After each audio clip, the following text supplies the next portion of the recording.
اس لڑکے کی آواز بڑی خوبصورت تھی۔ آپ صلی اللہ علیہ وآلہ وسلم نے سنا تو اسے اپنے پاس بلوایا۔ ابو محذورہ کو آپ کے سامنے کھڑا کر دیا گیا۔ انہیں اندیشہ ہوا کہ اس کی اس حرکت پر قتل کیا جاؤں گا۔ آپ صلی اللہ علیہ وآلہ وسلم نے بڑی محبت سے فرمایا، اذان کیسے دے رہے تھے؟ کیویں مکھڑ تو نظر ہٹاواں، تیرے وچوں رب دسدا، جی کرے میں تینوں ویکھی جاواں، تیرے وچوں رب دسدا۔ حضرات ذی وقار آپ صلی اللہ علیہ وآلہ وسلم نے حضرت بلال کو اذان دینے کا حکم فرمایا۔ وہ اذان دینے لگے۔ ایک 16 سال کا لڑکا جس کا نام ابو محذورہ تھا اپنے ساتھیوں کے ساتھ ان کی نقل اتارنے لگا۔ اس لڑکے کی آواز بڑی خوبصورت تھی۔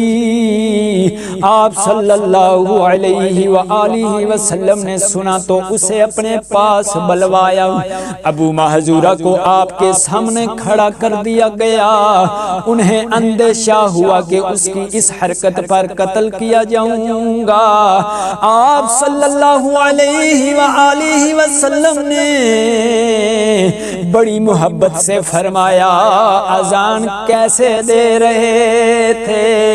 ابو محذورہ وہ اذان دوبارہ سناؤ، ذرا سناؤ تو صحیح۔ انہوں نے اذان دینی شروع کی، اللہ اکبر، اللہ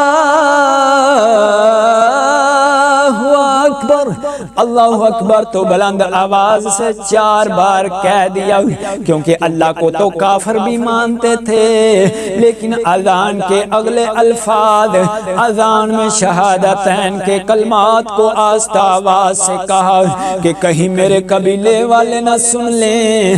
آپ نے نہایت شفقت سے حضور صلی اللہ علیہ وآلہ وسلم نے ان کے سر اور سینہ پر ہاتھ پھیرا اور فرمایا، اب بلند آواز سے کہو۔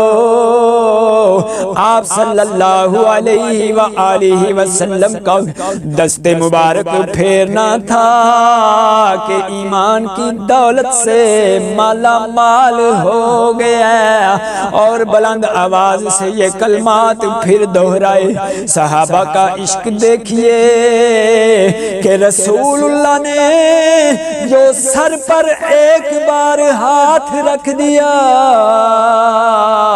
تو انہوں نے عمر بھر سر کے بال نہیں منڈوائے کہ یہ وہ بال ہیں، یہ وہ بال ہیں جن پر میرے محبوب کا ہاتھ پھر گیا۔